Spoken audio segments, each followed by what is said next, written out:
ಜೀವ ಹೋಗುವ ಮುನ್ನ ಸಾವಿರಾರು ವೈದ್ಯರು ಕಾವಲಿರೆ ಜೀವ ತಾನಂಜೋದೆ ಪೋಗಲು ದೇವತಾ ಕರೆದಾಗ ಯಾವ ಕಾವಲದೇನು ಜೀವದಾರಿಯೇ ಬೇರೆ ಮಂಕುಮನವೇ ಜೀವದಾರಿಯೇ ಬೇರೆ ಮಗನ ಮಹೇಶ ಮಯಪ್ಪ ಬಂದಾನ್ ನೋಡ್ ನಿಮ್ಮಪ್ಪ ಏನು ಬೇಕಾಗೈತಿ ಬಂದಾನೀಗ ಯಾವಾಗ ಸಾಯ್ತೈತೇನ್ ಇದ್ರ ಸಣ್ಣ ತಾರ ಸುಮ್ನಿರೋದ್ ಕಲಿ ನೀನು.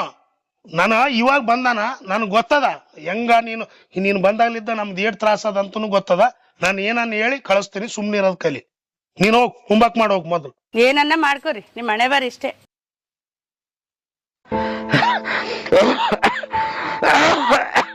ಯಪ್ಪ ಮಹೇಶ ತಾತ ಯಪ್ಪ ಮೊಮ್ಮಗನೇ ಆರಾಮಿದ್ದಪ್ಪ? ಆರಾಮಿದ್ದೇನೆ. ಬಾಲೆ ರಮ, ನಿನಗೆ ಎಷ್ಟ್ ಸರಿ ಹೇಳಿ ನಾನು, ನಮ್ ತ್ರಾಸ ನಮ್ಗಾದ. ನಾವ್ ಎಷ್ಟು ಕಷ್ಟ ಪಡ್ತೀವಿ ನಾವ್ ಹೆಣ್ರು ಮಕ್ಕಳು. ಇದ್ದು ಜಟ್ಟೆಲ್ಲ ಮಕ್ಕಳಿಗೆ ಹೆಚ್ಚು ಹೋಗಂಗಿದ್ದಾರೆ. ಯಾಕೆ ಬರ್ತದ ನೀನ್ ಬರ್ಬೇಡ ಅಂತ ಹೇಳಿಲ್ಲ ನಾನು. ಇದ್ದದ್ 2 ಎಕರೆ ಜೀವನ ಮಾಡಿ ಮಕ್ಕಳು ಮರಿ ಓದ್ಸ್ಕೊಂತ ಕುಂತಿದ್ದೀವಿ. ಯಪ್ಪ ಮಗನೇ, ನನಗ ಈಗ 8 ದಿನ ಆಯ್ತಪ್ಪ, ಕೆಮ್ಮು ದಮ್ಮ ಆಯಾಸ ಜಾಸ್ತಿ ಆಗಿಬಿಟ್ಟದ. ಸಣ್ಣ ಪುಟ್ಟ ಆದ್ರೆ ನಾ ತೋರಿಸಂತಿದ್ದೆ. ಡಾಕ್ಟರ್ ಅದು ಏನೇನೋ ಸ್ಕ್ಯಾನಿಂಗ್ ಮಾಡ್ಬೇಕು, ಎಕ್ಸ್ರೇ ತೆಗಿಸ್ಬೇಕು, 12 ಟೆಸ್ಟ್ ಮಾಡಿಸ್ಬೇಕಂತ ಹೇಳ್ಯಾನ. ಅದಕ್ಕೆ ಒಂದು 12,000 ರೂಪಾಯಿ ಖರ್ಚಾಗ್ತದಂತಪ್ಪ ಮಗನೇ. ಅದಕ್ಕೆ ಸ್ವಲ್ಪ ಒಂದು 12,000 ಕೊಟ್ಟಿದ್ರೆ ತೋರಿಸಂತಿದ್ನಪ್ಪ. ಯಪ್ಪ ನಾನು ಯಾಕೆ ಕೊಡ್ಲಿ? ಪೆನ್ಷನ್ ರೊಕ್ಕ ಬರ್ತದಲ್ಲ ಅದ್ರ ತೋರ್ಸು. ಇಲ್ಲ ಅಂದ್ರೆ ಅವ್ನಿಗೆ ಸರ್ಕಾರ ನೌಕರಿ ಹೆಚ್ಚಿದೆಯಲ್ಲ ಲಂಚ ಕೊಟ್ಟು, ಹಾ ಸಣ್ಣ ಮಗನಿಗೆ ಅವನಲ್ಲೋಗು. ನೀನ್ ನಮ್ಮ ಮನೆ ಕಡೆ ಬರ್ಬಾರ್ದು. ಯಪ್ಪ ಮಹೇಶ, ಪೆನ್ಷನ್ ರೊಕ್ಕ ಎಲ್ಲಿಟ್ಟಿ ಅಂತ ಕೇಳ್ತಾರಲ್ಲಪ್ಪ. ನಿಮ್ಗ ಲೆಕ್ಕ ಕೊಡ್ತೀನಪ್ಪ, ರೊಕ್ಕದ ಲೆಕ್ಕ ಕೊಡ್ತೀನಂತ. ಈಗೇನ್ ನೀನೇನು ರೊಕ್ಕ ಕೊಡ್ತದ ಇಲ್ಲಪ್ಪ? ನನ್ನ ಗತಿ ಹಂಗ ಹೇಳು. ನೀವು ಮಕ್ಕಳ ಕೈ ಬಿಟ್ರ ನನ್ಗೆ ಯಾರಪ್ಪ ದಿಕ್ಕು? ಎಲ್ಲ ನೋಡಿನಪ್ಪ ನೀನ್ ಮಾಡಿದ್ದು. ಜಗ್ಗ್ಯಾದ ಮಾಡಿದ್ದು ಮನ್ಸಿನಾಗ. ನೀನು ಹೋಗ್ ನನ್ನ ಸಣ್ಣ ಮಗನಲ್ಲೇ ಏನ್ ನೀನು ಮಾತಾಡ್ಬೇಕು, ಸಣ್ಣ ಮಗನಲ್ಲೇ ತೋರಿಸ್ತಾಕ್ ಕೊಡ್ತಾನ, ಮಾಡಕ್ ಕೊಡ್ತಾನ. ಅಲ್ಲೋಗಿ ಬಿದ್ದಿರು. ನನಗೆ ಏನ್ ಹೇಳ್ಬಾರ್ದು, ಕೈ ಮುಗಿತೀನಿ. ನಮ್ಮ ಮನೆಗೆ ಬರ್ಬಾರ್ದು. ಕೂಳ್ ಇಲ್ದಂಗ ಮಾಡಿಬಿಡ್ತಾಳ ನಮ್ಮನ್ನು. ಆಕಿನ ದುಡಿ ಮೇಲಿದ್ದ ಬದುಕಕ್ಕೈತೀನಿ. ನಾನು ಹೇಳಿ ದುಡಿತೀನಿ, ಆಕಿನ ಟೇಲರಿಂಗ್ ಅದು ಇದು ಮಾಡಿ ಬದುಕಕ್ಕೈತಿ. ಹೋಗಪ್ಪ ನೀನು, ಕೈ ಮುಗಿತು. ನಮ್ಮ ಮನೆಗೆ ಬರ್ಬಾರ್ದು. ಕೆಮ್ಮಾಗಣ ಬಂದೇನ ಇಲ್ಲಿ ಕೆಂಪ್ ಅಂತ ಹುಡುಗರಿಗೆಲ್ಲ ಜಡ್ಡ ಹಚ್ಚಿಗೆ ಅಂತ ಕುಂದ್ರಾಕ. ನಮ್ ತ್ರಾಸ ನಮಗ್ ಗೊತ್ತದ. ಈಗಿನ ಪದ್ಧತಿ ಗೊತ್ತಿಲ್ಲ ಇನ್ನ. ನಡಿ ಹೋದ ನಡಿ, ಒಳ ನಡಿ. ದುಃಖದಿಂದಿಹೆನೆಂದು ಬಿಕ್ಕಿ ಬಿಕ್ಕಿಳಬೇಡ, ದುಃಖವೇ ಇಲ್ಲೆಂದು ಸೊಕ್ಕಿ ನೀವು ನಗಬೇಡ. ದುಃಖ ಸುಖವೆರಡ್ಯಾವ ದಿಕ್ಕಿ ನಿಂಬರುವವೋ ಲೆಕ್ಕದಿಂದಿರು ನೀನು ಮಂಕುಮನವೇ. ತಾತ ಬಂದ? ಲೆಕ್ಕದಿಂದಿರು ಹೌದಲ್ಲಪ್ಪ. ಮಂಕುಮನವೇ. ಆರಾಮಿದ್ದಪ್ಪ? ಏ ಇರ್ಲಿ ಕಡೆ ಬಾ. ತಾತ ಬಂದ ಅಂತ ಓಡೇಗೇನ? ಏನ ಅಪ್ಪ ತಾತ ಮಾಡಿಟ್ಟಿದ್ದ ನಿನಗ? ತಾತ ಬಂದ. ತಾತ ಏನಪ್ಪ ಯಾಕೆ ಬಂದೆ? ಏನಿಲ್ಲ ಮಗನ, ಅದು ದವಾಖಾನಿಗೆ ಹೋಗಿದ್ನಪ್ಪ. ಡಾಕ್ಟರು ಎಲ್ಲ ಟೆಸ್ಟ್ ಮಾಡಿಸ್ಬೇಕು, ರಕ್ತ ಪರೀಕ್ಷೆ ಮಾಡಿಸ್ಬೇಕು, ಸ್ಕ್ಯಾನಿಂಗ್ ಮಾಡಿಸ್ಬೇಕು ಅಂತ ಹೇಳ್ಯಾರ. ಅದಕ್ಕ ಒಂದು 10-12 ರೂಪಾಯಿ ಖರ್ಚು ಬರ್ತದ. ಸ್ವಲ್ಪ ರೊಕ್ಕ ಕೊಟ್ಟಿದ್ರೆ ಬೇಸಿತ್ತು ಮಗನೇ. ಅಲ್ಲ ರೊಕ್ಕ ಬೇಕಮ್ಮ, ನಾನು ಅಲ್ಲಿಗೆ ಓಡೇ ಬರ್ತಿದ್ದಿ. ದೊಡ್ಡ ಮಗ 2 ಎಕರೆ ಹೆಚ್ಚಿಗೆ ಕೊಟ್ಟಿದ್ದಲ್ಲ, ಅಲ್ಲಿ ಹೋಗಿ ಕೇಳ್ಬೇಕಪ್ಪ. ನನಗೆ ಯಾಕೆ ಕೇಳ್ತಿದ್ದಪ್ಪ? ನಾನು ಹುಡುಗರು ಸಾಲಿ ಬಾಲಿ ಇವೆಲ್ಲ ಇಲ್ಲಿ ಮನೆ ಕಡ್ಸಕ್ ಇಟ್ಟಿವಿ, ಕಾರ್ ತಗೊಂಡಿವಿ, ಲೋನ್ ಕಟ್ಟಬೇಕು. ನಮ್ಮದು ನಮಗೆ ಮೋಸ್ತ ಅದು ಜಂಜಾಟ. ಕೇಳಿದ್ದೆ ಮಗನೇ, ದೊಡ್ಡ ಮಗನಲ್ಲಿ ಹೋಗಿ ಕೇಳಿದೆ. ಸಣ್ಣತಗ ನೌಕರಿ ಮಾಡಿಸಿದ್ದಲ್ಲ, ನೌಕರಿ ಆದಲ್ಲ, ಆತನಿಗೆ ಕೇಳು. ನಾನೇನು ಕೇಳ್ತಿದ್ದೆ ಅಂತ ಬೈದ್ ಕಳಿಸಿಬಿಟ್ರಪ್ಪ ಗಂಡ ಹೇಳ್ತಿ. ಅಲ್ಲ ನೌಕರಿ ಆದಂಬಣ ಗಟ್ಟಿ ಶಿಲಿಗೆ ಓಡೇ ಬರ್ತದಲ್ಲ. ನಾನೇನು ಬಂಗಾರ ತತ್ತಿಡ ಕೋಳಿನ ಮಾಡಿದ್ದೆ. ನಿನ್ನ ಪಿಂಚಣಿ ಬರ್ತದಲ್ಲ, ಪಿಂಚಣಿಯಾಗ ಮಾಡ್ಬೇಕಪ್ಪ ಇಂಥವಲ್ಲ. ಸಣ್ಣ ಹುಡ್ರಿಗೆ ನಾನು ಅಲ್ಲಿಗೆ ಬರಬಾರ್ದು. ಅಲ್ಲಿ ಅವ್ನಿಗೆ ಹೋಗು, ದೊಡ್ಡ ಮಗ ಗಟ್ಟಿಗಾನ, ಅವನಲ್ಲಿ ಕೇಳು. ಹೊಲಗಳು ಕೊಡಕ್ ಬರ್ತದ, ನಾನು ಅಲ್ಲಿಗೆ ಓಡೇ ಬರ್ತಾನ ಅಪ್ಪ. ದೊಡ್ಡ ಮಗನು ಪಿಂಚಣಿ ರೊಕ್ಕ ಏನ್ ಮಾಡಿದ್ವಿ, ಪಿಂಚಣಿ ರೊಕ್ಕ ಏನ್ ಮಾಡಿದ್ವಿ ಅಂತ ಕೇಳ್ತಾನಪ್ಪ. ನಿಮ್ಮಿಬ್ಬರಿಗೆ ಪಿಂಚಣಿದ ರೊಕ್ಕ ಏನ್ ಮಾಡಿ ನಂಬೋದು ಲೆಕ್ಕ ಕೊಡ್ತೀನಿ ಮಗನೇ. ಆಗಲಿ ಏನಪ್ಪ?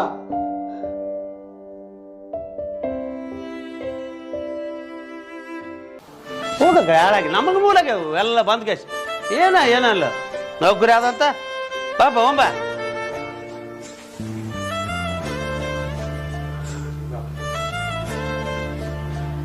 ಏನಿಲ್ಲ ಶರಣ ಬಸವ, ಪಿಂಚಣಿ ರೊಕ್ಕ ಎಲ್ಲಿಟ್ಟಿ ಅಂತ ಕೇಳ್ತಾರಲ್ಲ, ಅದ್ರನ್ನ ಇಬ್ಬರನ್ನ ಕುಂದಿರಿಸಿ ಸಮಕ್ಷಮ ಲೆಕ್ಕ ಕೊಡ್ಬೇಕಂತ ಮಾಡಿನಪ್ಪ. ಮತ್ತೆ ಅಣ್ಣನ ಮನೆಗೆ ಬರ್ತಾನಪ್ಪ. ಇಲ್ಲ ಅವ್ನ ಮನೆಗೆ ಬರೋದಿಲ್ಲ. ಅವ್ನು ನನಗೆ 2 ಎಕರೆ ಭಾಗ ಹೆಚ್ಚಿಗೆ ತಗೊಂಡಲ್ಲ, ಅವ್ನ ಮನೆಗೆ 70 ಬರಕಲ್ಲ. ಅವನ್ಯಾರೋ ನಾನ್ಯಾರೋ ನನ್ನ ಪಾಲಿಗೆ ಅವನು ಸತ್ತಾನ ಅಂತ ತಿಳ್ಕೊಂಡ್ಬಿಡ್ತೀನಿ. ಎಲ್ಲೇನ ಗುಡಿ ಗುಂಡಾರ ಇದ್ರೆ ಹೇಳು, ಅಲ್ಲಿಗೆ ಬರ್ತೀನಿ.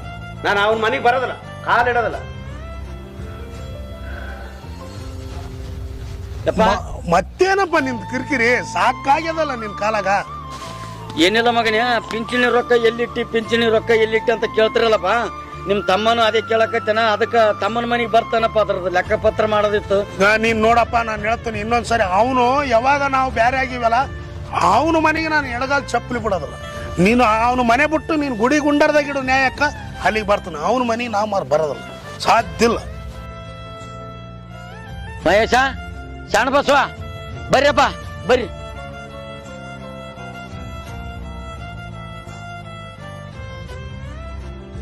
ಕುಂದ್ರಪ್ಪ. ಏನಪ್ಪ ನಿಂದು ಹೊಲ ಕಿರಿಕಿರಿ ಆಗ್ಯದ ನಿಂಗೆ. ಅಲ್ಲಿಗೆ ಬಾ ಇಲ್ಲಿಗೆ ಬಾ ನಂಬುದು ನಮಗೆ ಒಂದು ಗಂಟೆ ಪುರ್ಸತ್ತಿಗಿಲ್ಲ ಮನೆಗೆ. ಏನಿಲ್ಲಪ್ಪ, ಪೆನ್ಷನ್ ರೊಕ್ಕ ಎಲ್ಲಿಟ್ಟಿ ಪೆನ್ಷನ್ ರೊಕ್ಕ ಎಲ್ಲಿಟ್ಟಿ ಅಂತ ಹೇಳ್ತಾರಲ್ಲಪ್ಪ. ಪೆನ್ಷನ್ ರೊಕ್ಕ ನಿಮ್ಮ ಕೈಯಾಗ ಕೊಡ್ಬೇಕಂತಾನೆ ಇಲ್ಲಿ ಕರೆಸಿದ್ದಪ್ಪ. ಏನಿಲ್ಲ, ಹಿಂದಕ್ಕೆ ನಿಮ್ಮಮ್ಮ ಸೊತ್ತಾಗ ಆಕಿನ ದಿವಸವಾರ ಮಾಡೋದಕ್ಕ ಇಬ್ಬರು ಜಗಳಾಡಿ ಏನೇನು ಮಾಡಲಿಲ್ಲ. ನಾನ್ಗ ಕೈಕಾಲು ಗಟ್ಟಿಗಿದ್ದವು, ರೊಕ್ಕ ಜಮ ಇಟ್ಟಿದ್ದೆ. ಏನೋ ಆಕಿಂದಗ ಕಾರ್ಯ ಮುಗಿಸಿದೆ ನಿಮ್ಮಮ್ಮಂದು. ಈಗ ನಂದು ನಿಮ್ಮಮ್ಮಂದು ಆದಂಗೆ ನಂದಾಗದು ಬೇಡಪ್ಪ. ಅದಕ್ಕಾಗ ಇದು 2 ಲಕ್ಷ ರೂಪಾಯಿ ನಿಮ್ಮ ಮುಂದೆ ಇಡ್ತೀನಿ. ಇವು ತಗರಿ, ತಗೊಂಡು ಮುಂದೆ ನಾ ಸತ್ತಾಗ ನನ್ನ ದಿವಸ ಕಾರ್ಯ ಎಲ್ಲ ಮಸ್ಟ್ನ ನೀವೇ ಮಾಡಿಬಿಡ್ರಿ. ಏನಪ್ಪ ಇದು ಮಾಡಲ್ಲ ಅಂದ್ರೆ ಜನ್ಮ ಜನ್ಮಾಂತರ ಕಾಡ್ತದಂತಪ್ಪ ತಂದೆ ತಾಯಿದ ಶಾಪ. ಅದಕ್ಕೆ ಆ ಶಾಪ ನಿನಗ ನಾ ಸತ್ತ ಮೇಲೆ ನಿಮಗೆ ತಟ್ಟದು ಬೇಡ ಪೋಯಪ್ಪ. ತಗೊಂಬಿಡ್ರಿ ರೊಕ್ಕ 2 ಲಕ್ಷ ಅವ್ ನೋಡು, ತಗರಿ. ಅತ್ತೆ ತಗೊಂಡು ಅತ್ತನೇ ಮಾಡಾನು, ನನಗೆ ರೊಕ್ಕ ಬೇಕಿಲ್ಲ. ಹಂಗಂದ್ರೆ ಹೆಂಗಪ್ಪ ಯಪ್ಪ ಹಾಳಪ್ಪ. ಇಲ್ಲಪ್ಪ, ಆತನೇ ತಗೊಂಡು ಮಾಡಾನ. ಭಂಡತನದಲ್ಲಿ ಬದುಕಿ ಪುಂಡಾಟಿಕೆಯ ಮಾಡಿ ಕಂಡವರ ಮನೆ ದೋಚಿತಲಿ ಉಂಡಾಡಿ ಅಂಡನೆದು ಕೊನೆಗೆ ನೀನ್ ಕೆಂಡದೋಳ್ ಸುಟ್ಟ ಮೇಲ್ ಪಿಂಡ ನಾನು ಜೀವಂತ ಇರೋದ್ರಾಗೆ ನೀವು ಇಷ್ಟು ಗುದ್ದಾಡ್ತೀರಿ. ತಲಕ್ 1 ಲಕ್ಷ ತಗೊಂಡ್ಬಿಡ್ರಿ. ತಗೊಂಡ್ರೆ ನಂದು ದಿವಸ ಕಾರ್ಯ ಒಂದು ಮಾಡಿಬಿಡ್ರಪ್ಪ. ಈ ಜಲಮ ಮೋಕ್ಷವಂತ. ಪಾಪ ಪುಣ್ಯದ ರಾಶಿ ತೂಗುತಿಹ ದೈವತ ರೂಪಿಸುವುದರ ಮೇಲ್ ಜೀವನದಿ ಸ್ವಗ ದುಃಖ ನೀ ಪರೀಕ್ಷಿಸುತ್ತ ನಿನ್ನಾತ್ಮಾವಲೋಕನದಿ ದೀಪಿಸಿಕೊ ಬದುಕಿನೊಳು ಮಂಕು ಮನವೇ. ಶಣ 2 ಲಕ್ಷ 2 ಲಕ್ಷ ಹಂಗೆ ಬಚ್ಚಿಟ್ಟ ನೋಡು, ಬಚ್ಚಿಟ್ಟ ನೋಡು. ತೋರ್ಸಂಬಕ ರೊಕ್ಕ ರೊಕ್ಕ ಕೆಮಿಕೆ ಅಂತ ನಾ ಒಂದ್ ಹೇಳ್ತೀನಿ ಕೇಳು. ಈಗ ಗಾಡಿ ಕುಂತು ನಮ್ಮ ಮಂತ್ಯಂದ ಬಗ್ಗೆ ಮಾತಾಡ್ತಾವ. ಔಟ್ರಕ್ಕ ಕೆಲ್ಸನೇ ಇಲ್ಲ. ಅವ್ನ್ ಶಾಣೆ ಮಹೇಶ ಅವ್ರ ಅಪ್ಪಂತು ಊರ ಹೊರಗ ಹಾಕ್ಯಾರಪ್ಪ ಅಂತ ಅನ್ಸಂಬದ್ ಬೇಡ. ನಾನು ಹೇಳದ್ ಕೇಳು, ತಲಾಕ್ 1 ಲಕ್ಷ ತಗಮ್. ಇದ್ರ ದೀಪಾರ ಕೊರೋನಾದಾಗ ಅದು ಹೋಗ್ಬಿಡ್ತಿ ಮುದಿಯೋದು ನಮ್ಮಮ್ಮ. ಇದು ಹೋಗಲ್ಲ, ಇದು ಗನ ಗಟ್ಟಿ ಕಾಯಪ್ಪ, ಇದು ಜಲ್ದಿ ಹೋಗೋದಿಲ್ಲ ಇದು. ಅದಕ್ಕೆ ನಾನು ಏನ್ ಮಾಡಮ್ ಗೊತ್ತಾ, ಇದು ತಲಾ ಕಂಚ್ಕೊಂಡು ಅದನ್ನ ಇಲ್ಲೇ ಅನಾಥಾಶ್ರಮಕ್ಕೆ ಸೇರಿಸಿ ಬಿಡಮ್. ಅಲ್ಲಿ ಇದಕ್ಕೊಂದು ದಾರಿ ಮಾಡಿ ಬಿಡಮ್. ಇಲ್ಲಿ ಹೋಗಿ ದಂಡೆ ಎರೆದು ಬಿಟ್ರೆ ಆಯ್ತು. ಸುಮ್ಮನೆ ಅವೆಲ್ಲ ಊರ್ ಮಂದಿ ಕೂಡ ಅನ್ಸಂಬದು ಬೇಡ. ಯಪ್ಪ ಇಲ್ಲಿ ಬಾ. ಈಗ ಅಲ್ಲಿ ತಿರ್ಗಾಡೋದು ಬೇಡ. ನಡಿ ನಿನ್ ಮನಿಗೆ ನಡಿ, ಮನಿಗೆ ಹೋಗ್ ನಡಿ. ಇಲ್ಲ ಅಣ್ಣ, ಅಲ್ಲಿಗೆ ನಡಿ.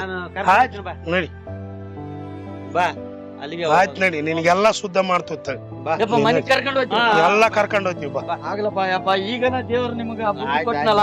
ಆಯ್ತು ಬಾ, ಆಯ್ತು ಬಾ. ಬೇಡ ಮಗನೇ ಯಪ್ಪ. ಇಲ್ಲ ಬಾ, ಇಲ್ಲ ಯಪ್ಪ ಇಲ್ಲಿ ನೋಡ್ರಪ್ಪ, ಇಲ್ಲಿ ನೋಡ್ರಿ ನನ್ನ ಮಾತು ಕೇಳ್ರಿ ಯಪ್ಪ. ಏನೋ ಈ ಜೀವ ಇನ್ನೂ ಒಂದು 4 ಬದುಕ್ತದಪ್ಪ ಯಪ್ಪ.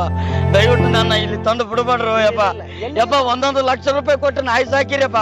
ನನ್ನ ಒಂದು ನಾಯಿ ಅಂತ ತಿಳ್ಕೊಂಡು ಯಾವ್ದೋ ಒಂದು ಮೂಲಿ ಕುಂತು ಒಂದ್ ತುತ್ತು ಅನ್ನ ಹಾಕಿ ಬಿಡ್ರಿ ಮಗನೇ. ಬಿಡ್ಬೇಡ್ರಪ್ಪ ಯಪ್ಪ. ಬೇಡ ಮಗನೇ, ಬೇಡಪ್ಪ ಯಪ್ಪ.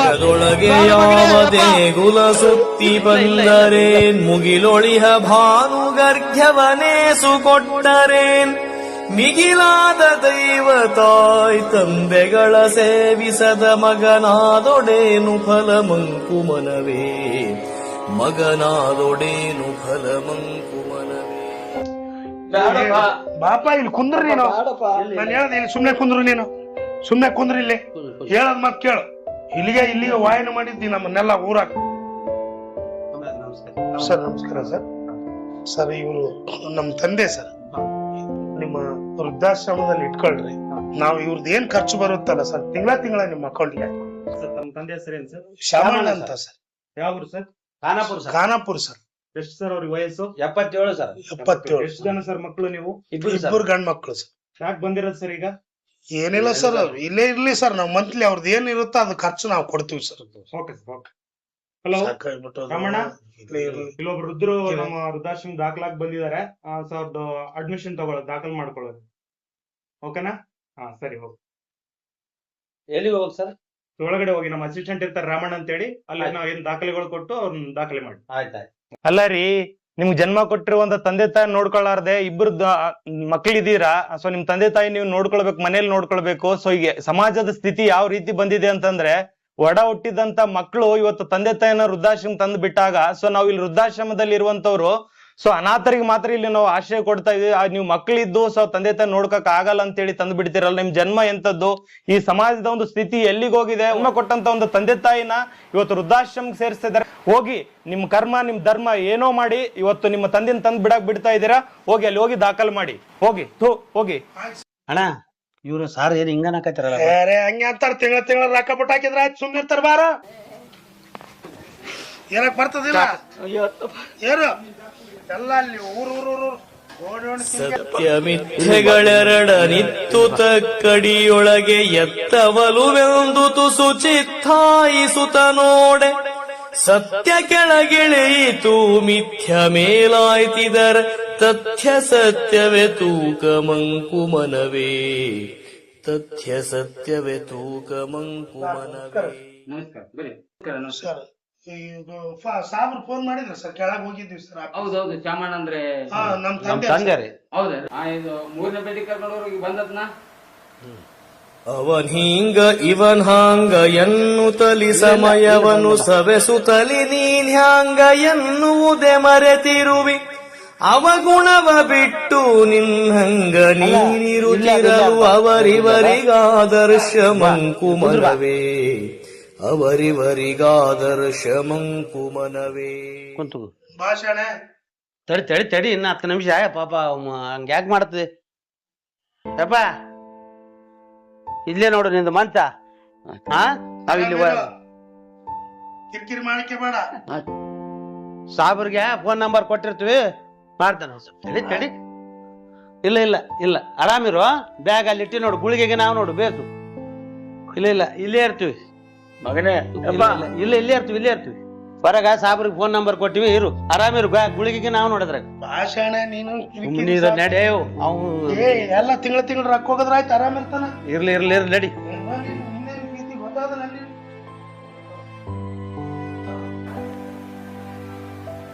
ಮಗನೇ ಮಹೇಶ, ಶರಣಪ್ಪ. ಶ್ಯಾಮಣ್ಣವ್ರೆ, ಏನ್ ನೀವಿಲ್ಲಿ? ಸಾಹೇಬರ, ಮಮತೆಯನ್ನು ಮಾಡಿಕೊಂಡ ಈ ಕಠೋರ ಮನಸ್ಸುಗಳಿಗೆ ಮಮಕಾರದ ಮೌಲ್ಯ ಅರ್ಥ ಆಗದಿಲ್ರಿ ಸಾಹೇಬ್ರೆ, ಅರ್ಥ ಆಗದಿಲ್ಲ. ಸಾಹೇಬ್ರ, ಆ ಭಗವಂತ ನಮ್ಮ ಕಣ್ಣಿಗೆ ಕಾಣದೇ ಇದ್ರು ತೂಗುವ ತಕ್ಕಡಿ ಅವನ ಕೈಯಲ್ಲಿದೆ ಸಾಹೇಬ್ರ, ಅವನ ಕೈಯಲ್ಲಿದೆ.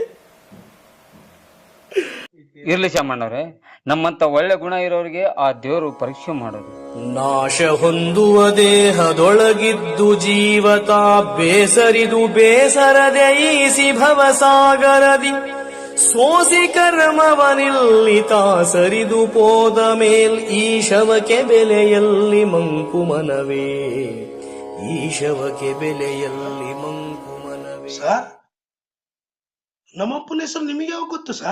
ಈ ಶ್ಯಾಮಣ್ಣ ಮಕ್ಕಳಾಗಿಲ್ಲ ಅಂತೇಳಿ ಇದೇ ಅನಾಥಾಶ್ರಮದಿಂದ 2 ಮಕ್ಕಳು ಇದ್ನಪ್ಪ. ಅದೇ ಮಕ್ಕಳಪ್ಪ ನೀವಿಬ್ಬರು. ಹಣ ಅಪ್ಪ ಬಾಳ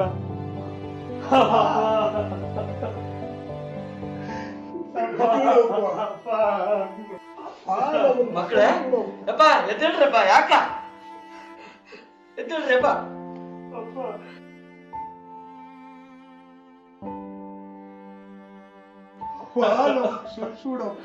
ಮಗನೇ ಅಳಬೇಡ್ರಪ್ಪ. ಯಪ್ಪ ಅಪ್ಪ, ನಮ್ಮ ಜನ್ಮದ ಗುಟ್ಟು ನಮಗೇ ಗೊತ್ತಿರ್ಲಾರ್ದಂಗೆ ಇಷ್ಟು ಸುಖದಿಂದ ಬೆಳೆಸಿ ಇನ್ನೊಂದೇ ಅನಾಥಾಶ್ರಮಕ್ಕೂ ಕಳಿಸುವಂತ ಕಟಗರಾದಿವಪ್ಪ ನಾವು. ನಮ್ಮನ್ನು ಕ್ಷಮಿಸಪ್ಪ. ಮಕ್ಕಳ ಅಳಬಾಡ್ರಪ್ಪ, ಅಳಬಾಡ್ರಿ ಕದ. ನಿಮ್ಮ ಕಣ್ಣೀರು ನಾನಿ ನನ್ನ ಪಾದಕ್ಕೆ ಬಿದ್ದಾಗಲೇ ನಿಮ್ಮ ತಪ್ಪನ್ನ ನಾನು ಕ್ಷಮಿಸಿ ಬಿಟ್ಟಿನಿ ಕಂದ, ಕ್ಷಮಿಸಿ ಬಿಟ್ಟಿನಪ್ಪ. ಈಗಾದ್ರೂ ಆ ಭಗವಂತ ನಿಮಗೆ ಒಳ್ಳೆ ಬುದ್ಧಿ ಕೊಟ್ನಲ್ಲ. ಪಾಪ ಮನೆಗೆ ಹೋಗೋಣ ಪಾಪ. ಇನ್ನು ಮುಂದಾದರೂ ಎತ್ತ ತಂದೆ ತಾಯಿಯನ್ನು ಚೆನ್ನಾಗಿ ನೋಡ್ಕರಪ್ಪ. ಮರೆಯದ ಮಮತೆ. ಇದು ಅನಾಥಾಶ್ರಮದ ಕಥೆಯಲ್ಲ, ಮನೆಯೊಳಗೆ ಮೌನವಾಗಿ ಸಾಯುತ್ತಿರುವ ತಂದೆ ತಾಯಿಯರ ಕಥೆ. ನಮ್ಮನ್ನು ಹೊತ್ತು ತೊಟ್ಟಲಾಡಿಸಿದ ಕೈಗಳು ಇಂದು ಊರನ್ನೇ ಹೊತ್ತು ನಿಂತರೂ ಮಗನ ಮನಸ್ಸಿನಲ್ಲಿ ಜಾಗವಿಲ್ಲ. ನಿದ್ದೆಯಿಲ್ಲದ ರಾತ್ರಿಗಳು, ಕಣ್ಣೀರು ಮುಚ್ಚಿಕೊಂಡ ನಗು, ಮಗ ಬಂದಾನೋ ಎಂಬ ಪ್ರತಿದಿನದ ನಿರೀಕ್ಷೆ, ಅದೇ ಇವರ ಶಿಕ್ಷೆ. ಒಂದು ಕಾಲದಲ್ಲಿ ನಾವು ಅವರ ಬದುಕು, ಆದರೆ ಅವರೇ ಇಂದು ನಮಗೆ ಅಡಚಣೆ. ತಂದೆ ತಾಯಿಯನ್ನು ಬಿಟ್ಟು ಹೋದ ಮಕ್ಕಳ ಮೌನ ಅಪರಾಧಕ್ಕೆ ಆ ಭಗವಂತನೇ ನಿರ್ಣಾಯಕ. ಅನಾಥರಿಗೆ ಅಂದ್ರಿಗಾಗಿ ನಾವು ವೃದ್ಧಾಶ್ರಮ ತೆಗೆದಿದ್ದೀವಿ. ಇತ್ತೀಚೆಗೆ ಮಕ್ಕಳು ತಂದೆ ತಾಯಿನ ವೃದ್ಧಾಶ್ರಮ ತಂದು ಬಿಡುವಂತ ಕೆಲಸ ಮಾಡ್ತಿದ್ದಾರೆ. ಇದು ಒಂದು ದಿನದಂತಲ್ಲ, ಪ್ರತಿನಿತ್ಯ ನಿರಂತರವಾಗಿ ಹೆಚ್ಚುತ್ತಾ ಇದೆ ಈ ಕಾರ್ಯ. ತಂದೆ ತಾಯಿನ ಮನೆಯಿಂದ ಹೊರಗೆ ಹಾಕೋದು, ವೃದ್ಧಾಶ್ರಮ ಸೇರಿಸುವಂತದ್ದು. ಸೊ ಈ ತರ ಒಂದು ಕಾರ್ಯ ಮಾಡಬಾರ್ದು. ದಯವಿಟ್ಟು ಪ್ರತಿಯೊಬ್ಬರು ತಂದೆ ತಾಯಿನ ನೋಡ್ಕೊಳ್ಳಿ. ಸೊ ಇವತ್ತು ನಾವು ಈ ಒಂದು ವೃದ್ಧಾಶ್ರಮ ಇರ್ಲಿಲ್ಲ ಅಂತಂದ್ರೆ ಖಂಡಿತ 50 ಜನರ ಒಂದು ಬಾಳು ಒಂದು ಬೀದಿ ಪಾಲಾಗ್ತಿತ್ತು.